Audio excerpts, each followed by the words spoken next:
What's going on, everybody? Back today, as you can tell by the title, we're going to be talking about Ultimate Invasion and what its repercussions are going to be, where we're headed with this. How do I feel about it? How do you guys feel about it? I want to know. You might have noticed, got a new background setup going on. If this is the first video of mine you've seen since my hiatus I was on for a little while. Uh, Me and my wife, we bought a house. I was previously in some videos. I said like I got a new job, out in the world, in my regular life outside of YouTube, and I thought I had settled into that job enough to where I could start, taking free time and making YouTube videos again. Turns out I was wrong. And then on top of being wrong about that, we also entered into the housing market and started trying to buy a house. So yeah, everything was just kind of a clusterfuck for a while in my life. But we got the house. I am settled into the job now. We're good. Everything's good. And so now I have a decent setup here again. I just decided for now the background of my videos is going to be superhero stuff because comic book superhero stuff because that's my bread and butter. We got DC over here with McFarlane DC Multiverse Collection figures. I've talked a lot of shit on McFarlane DC Multiverse over the years. I'm still not like 100% happy with it. I still think Todd and his team over there making this line, I think they still just make some really dumbass mistakes. But I do think the line has really finally hit its stride, come into its own, and I think it's the DC line we wanted it to be. I just why it took so long to get there when the writing was on the fucking wall and the answer was clear as day as to what we wanted and what he should do. I don't know why it took us this long to get here, but it did. And I will say this: there are a lot of figures in this line that I love. There are a lot of figures. This is not all of them that I own. This is just what I could get on the shelf and the displays I went with. I did like, you know, Justice League heroes, Batman specific characters, and then up here is villains. Uh, I could not fit all the ones I own on the shelf. There are a lot of figures in this line I love. I have them. I love them. There are a lot of figures I don't have yet in this line. I really want to get them. However, I will say this: many figures on these shelves that I really, really love, the ones I love the most, are all customs because Todd couldn't give us the fucking version that was that was truly great. He always has to put a flaw to keep a figure in there from being perfect, and it just doesn't make any fucking sense. But anyway, and then over here we have Marvel. This is Marvel Legends. Once again, same thing. I have way more Marvel Legends than this. This is just all I could get on here. We got Avengers and this is Avengers slash non X-Men heroes. This is going to be all X-Men heroes, villains, characters, X-Men, X-Force, whatever. And then up here we have other villains. So yeah. And then we have 616 Comics, Ultimate Comics, and DC. I am reading Ultimate Comics. I'm reading the old school Ultimate Marvel Universe. I'm reading it in chronological order from beginning to end. I'm following a reading guide online. I am reading it digitally, and I'm loving it. Once I read it digitally and I've completed an arc, I find that arc in trade paperback form and I buy it. Like just this past weekend, I bought Ultimate X-Men Volumes 1, 2, and 3, and I have several volumes of Ultimate Spider-Man over there. I have the Ultimates Volume 1. I'm currently on issue 5 of Ultimate Fantastic Four. The first story arc is 1 through 6, so as soon as I complete that, I will be buying that. But let's get into what this video is about. Why it's basically about the thing that's getting me to read Ultimate Marvel in the first place. Because like I read a little bit of Ultimate Spider-Man back in the day when it first came out. Because Tobey Maguire Spider-Man movies were out. I wanted to read Spider-Man comics. That was popular. It was new, so I started reading it. But as far as like the overall Ultimate Universe, I never got into it. But I should have. Because what I'm realizing is it's fantastic. Like I think a lot of people, the Ultimate Marvel universe went off the rails and never quite at a certain point and never quite recovered. And I think that it's that memory of that pollutes people's memory of the Ultimate Marvel line. Uh, Everything from its inception all the way up to like Ultimates 3 is where things started to go bad and downhill. And they kind of made a little bit of a recovery later on. They did some cool things like Reed Richards becoming the Maker, and they introduced Miles Morales, Spider-Man. But overall, the Marvel Universe was dead. Like Ultimates 3 was the beginning of the end, and then Ultimatum was the end. It killed it. That's at least that's what my research tells me at this point. My plan is I will read all the way up until the next thing on the list is Ultimates 3, and then I will stop. Because I'm not going to go in. I've done enough research to where I know what Ultimates 3 is. I know what it contains. I know what Ultimatum is. I know what it contains. I don't want to go there. It sounds like a bunch of shit. So it's because of that. It's because of everything I just talked about. How this shit was awesome, but then it got fucked up. That makes me excited for this because it makes me kind of sit here and go like, was this maybe their plan all along? For those of you who don't know, the Ultimate line of Marvel Comics came to an end back in 2015 with the Secret Wars crossover event storyline. The universes all kind of like got broken up, but then reformed into this one big planet that had pieces of all of them, but then separated again. Like, long story short, it all came to an end with the Marvel Universe being destroyed, reformed, and the Ultimate Universe was just obliterated. The only characters from the Ultimate Universe to stick around are the Maker and Miles Morales. There, I think, has also been an appearance by.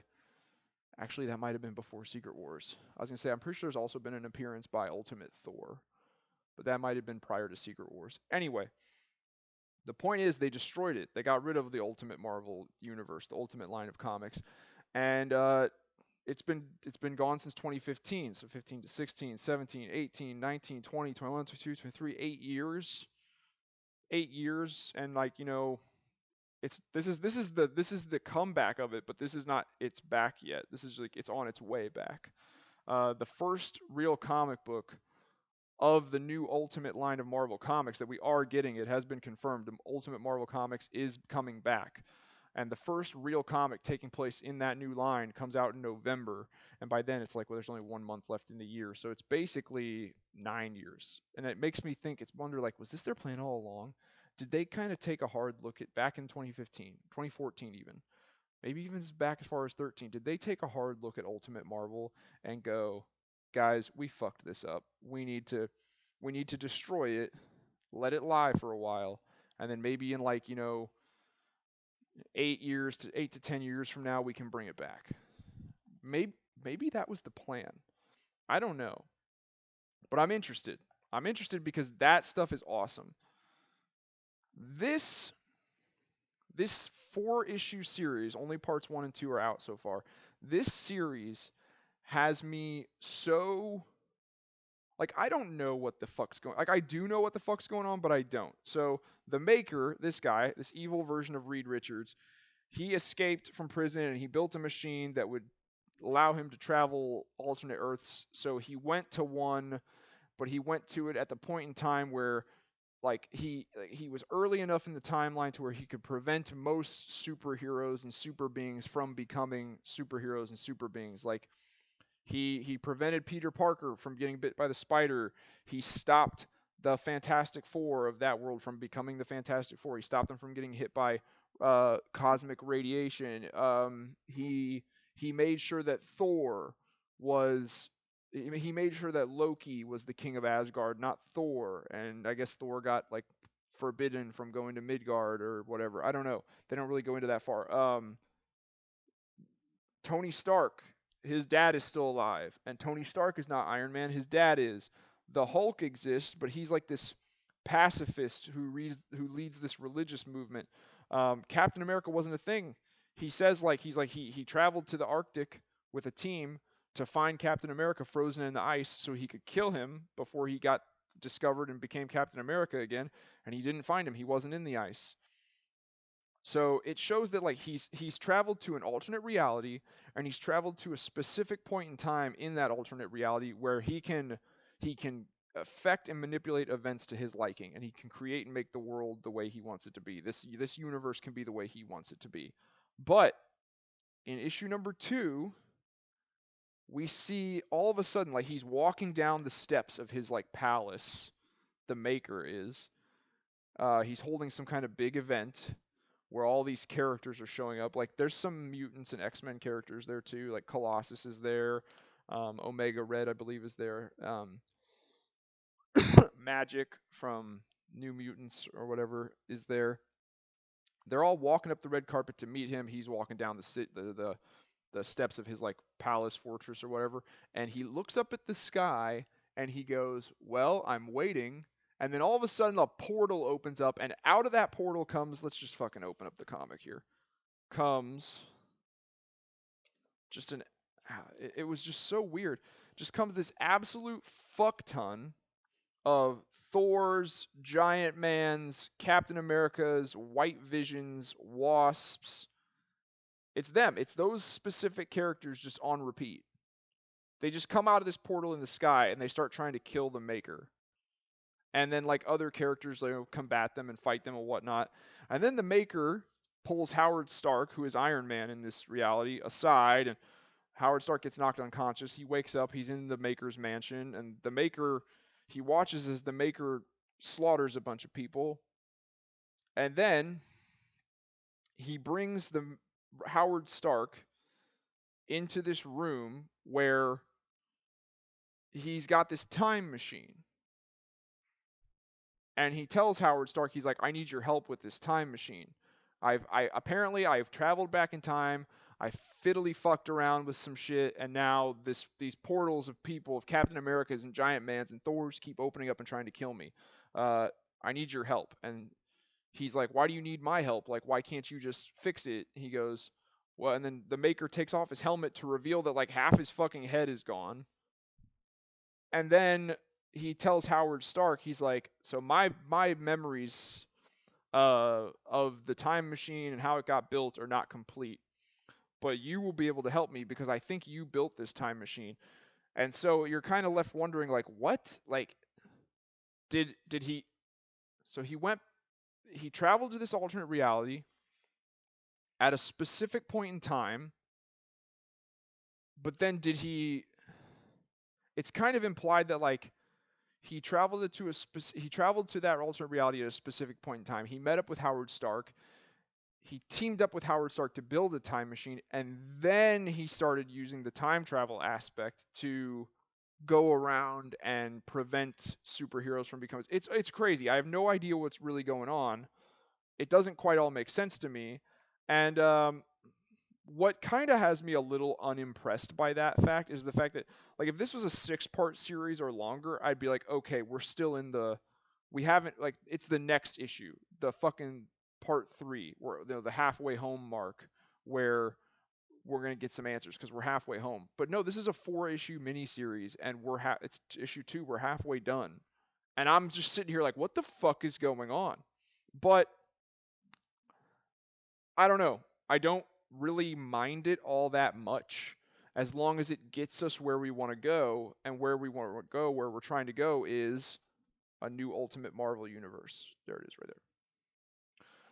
That's where we're trying to get to with this. And as long as it takes us there in the end, I'm happy. Now, let's talk about where I won't be happy and where maybe I'm wrong, but this is where I think the vast majority of the fan base will also not be happy.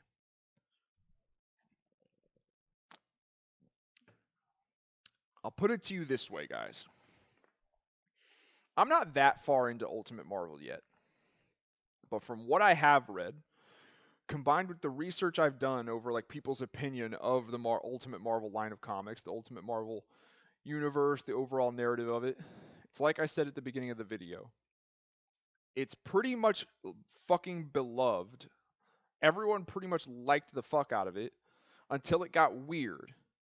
Until you started having Scarlet Witch and Quicksilver be incestuous brother and sister lovers.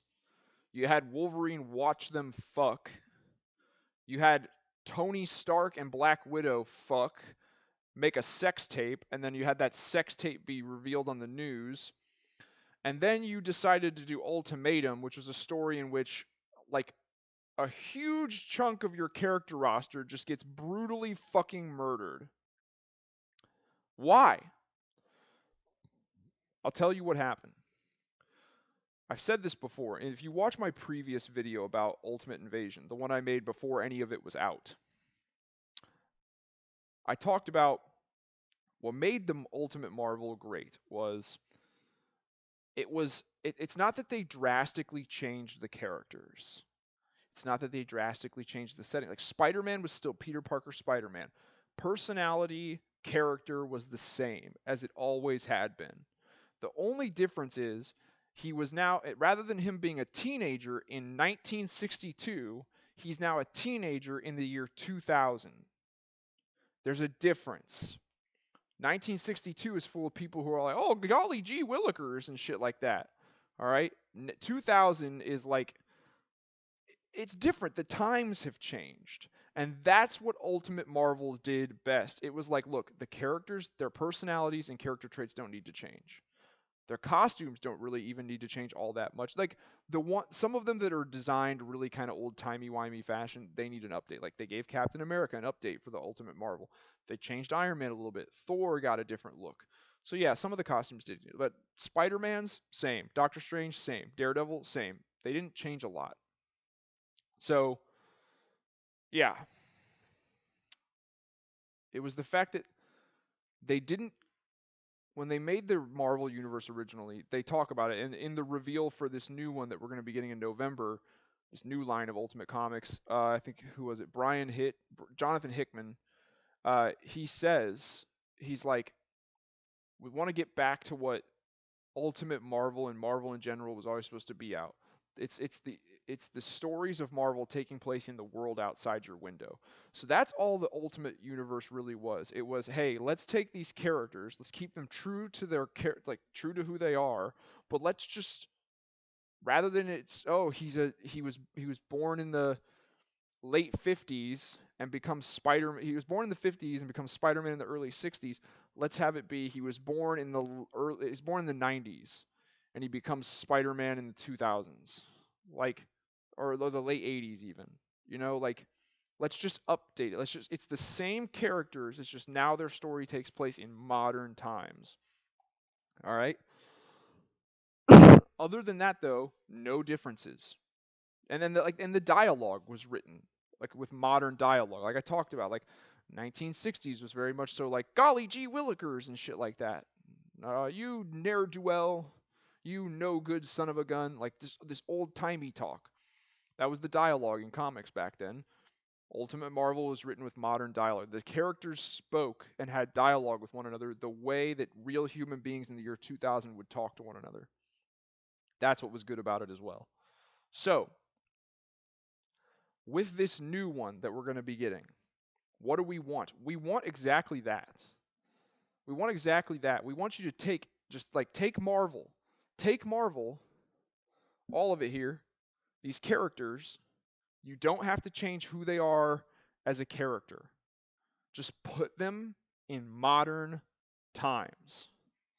That's what would Spider-Man do in today's world? What would Captain America do in today's world? What would Hulk do? Like just put them in modern times, but don't change who they are.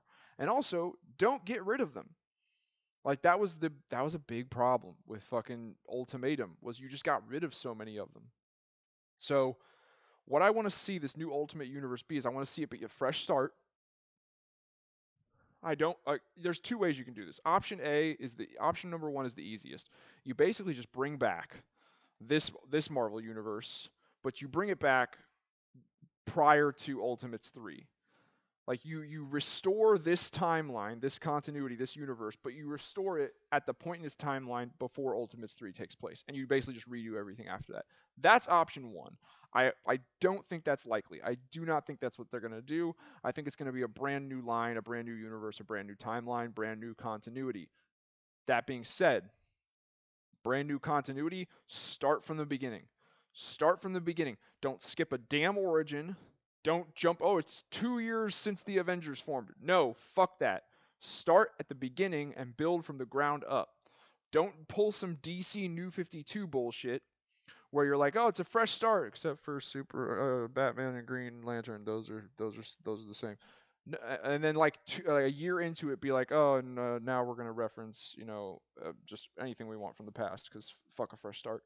No, if it's a fresh start, a brand new continuity, start from the beginning. Start from the fucking beginning. Every single character, origin story. Show them from the beginning. Like do it like, and you don't need to have like 50 plus comic book series published a month, all right? You need to do what you did for Ultimate. You got Spider-Man, X-Men, Fantastic Four. What else did you publish? I feel like there was more than that. Ultimates, of course, yeah. Um, hmm. Could have sworn there were more than 4 titles for the Ultimate Universe. Well, there were crossover events and shit like that too, you know. So, but you get what I'm saying, right? And like you can do other series. You doesn't have to be limited to 4. But like Squirrel Girl, we don't need an Ultimate Squirrel Girl series. We don't need who else is there? Fuck me. We don't need an Ultimate Spider Gwen. We don't need an Ultimate Namor series. Like these are like A-listers. A-list characters get their own series, all right? Like Spider-Man, the Avengers, Daredevil. Daredevil I really want to see, mainly because like Daredevil is my favorite Marvel character, and Daredevil is my favorite Marvel character, and in the original Ultimate Universe, Daredevil did not get a lot of love. Like he was there, but he never got his own series, and he was always just a supporting character in someone else's series. And I've always wanted like I would love to see a fresh take, restart, brand new continuity of Daredevil. As long as he's Matt Murdock, he's blind, and he you know it's Matt Murdock. It's the same character. It's just in 2023. I want to see that. I want to see a brand new, fresh take, fresh start take on the character of Daredevil. So I would like to see that. But yeah, you need maybe like at most this new line of Ultimate Comics should be 12 monthly series. And that's a maximum. You know, just cover all your base facets. You need your Avengers, your X-Men, your Spider-Man, your Fantastic Four. Maybe do a Guardians of the Galaxy, and then throw in some other solo characters that people really like. Like I said, like Daredevil, um, Hulk's in the Avengers, um, Doctor Strange. Who else? Fucking trying to think here, like other characters. Moon Knight would be cool. Characters that like they're not common. It's not Ghost Rider. They're not team characters. Like when you think of these characters, you don't think about them being part of a team, but they're still great characters, so they should get their own series. That's what I'm thinking. Like A-list characters who are loved, but you just don't think about putting them on a team. And definitely give Daredevil a lot of love. What do I not want to see? I don't want to see, like I said, I don't want to see this new Ultimate Universe kick off and it's already like well underway. Like it's like the first book in this series is called Ultimate Universe #1. It's a one shot. It's coming out in November, and it's supposed to introduce us to this new Ultimate Universe.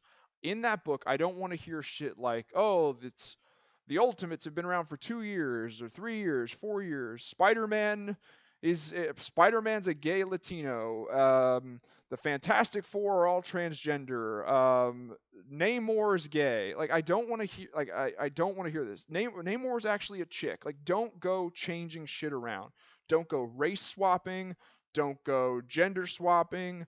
Don't go sexuality changing. Just make the characters true to what they've always been, tried and true, traditional. If you go changing a bunch of shit, that's when you're going to turn people away. That's when you're going to turn people away. I don't think Marvel understands the opportunity that they have here because it's actually a pretty big one. I've always said that where the New 52 in DC failed was it did not commit to being a full restart. It didn't. It did not commit to being a full total restart. It tried to keep bits and pieces of previous continuity and just mesh them with new shit, and it didn't really work. On top of that, they were publishing way too many comics. 52 series is too much. All right, that's daunting to a new reader, especially if you're not telling them like, "Hey, these monthly series are essential to the overall story. These are just some like extra fluff crap. You don't need to read those." Like, and I get it. Like, what company is going to tell you that? Because that's basically saying like, buy these, don't buy all these, and they're not going to say that to you. But if you keep it from like 7 to 12 monthly series, that's affordable. 7 to 12 monthly series, you get the full story of this version of Marvel. Everything makes sense. Everything flows. No continuity errors because it's its own brand new continuity starting from square one. No issues with the characters because they're true to themselves. They're true to who they've always been. It's the same. It's Spider-Man. It's traditional Peter Parker Spider-Man just set in 2023. It's traditional Avengers just set in 2023. The characters are the same. I don't want to see the characters changed in any, whether it be a superficial or like behavioral personality way. I don't want to see the characters changed other than what needs to be changed in order for it to like make sense in the modern 2023 period of time that we live in. Like I it's the same way as like when they did the Ultimate Universe originally. Like I said, they changed the dialogue. They weren't publishing comics about Spider-Man set in the year 2000 and having him say like golly gee willikers, like because that no one talks like that in the year 2000. So make the necessary changes to reflect the modern time period that it takes place in. But other than that, leave the characters, the universe, and the settings alone. Just give us a fresh jumping on point. The 616 continuity has been going on since 1962. And while I can kind of wrap my head around and accept the sliding time scale idea, Marvel, like whereas DC gets yelled at and criticized for rebooting and retconning way too fucking much, Marvel doesn't do it enough. Marvel has been going with the same continuity since 1962, damn it. That's too much backstory to catch up on. No one wants to read all that shit, especially since some of it doesn't age well. You talk about the golly gee willikers talk, like some of that dialogue is just corny and hard to read. No one wants to read that shit. Start the shit over, give us a new fucking Ultimate Universe set in modern times, start it from square one, keep the characters traditional to and true to who they've always been, and you guys will have a major hit on your hands. That's what'll happen with the new Ultimate line of comics. But if you go changing a bunch of shit, it's just going to be a flop. So that's my take so far on Ultimate Invasion. It's Monday morning, and the issue 3 comes out Wednesday. So we'll see what issue 3 holds. I'm hoping it kind of clarifies some things because like I said, I'm kind of reading this comic series right now, Ultimate Invasion, and I'm like, what the fuck is going on? But like I said, as long as it gets us where we're trying to go in the end, I don't really care. So yeah, that's my spiel. That's my bit on Ultimate Invasion and this new Ultimate Universe line of comics we're supposed to be getting next year. Well, starting in November with the one shot Ultimate Universe #1. But yeah, that's it. That's everything I have to say about it. What are you guys thinking about it? Are you excited about it? Do you agree with what I'm saying? I think like most people want out of this new line. Do you disagree? What do you guys think about it? Leave some comments below. Let me know. Get a discussion started. If you liked this video, please hit that like button and hit the notification bell. That really helps out my channel. If you want to help out my channel even further, check out some of my other videos and subscribe. Other than that, I'll talk to you guys later.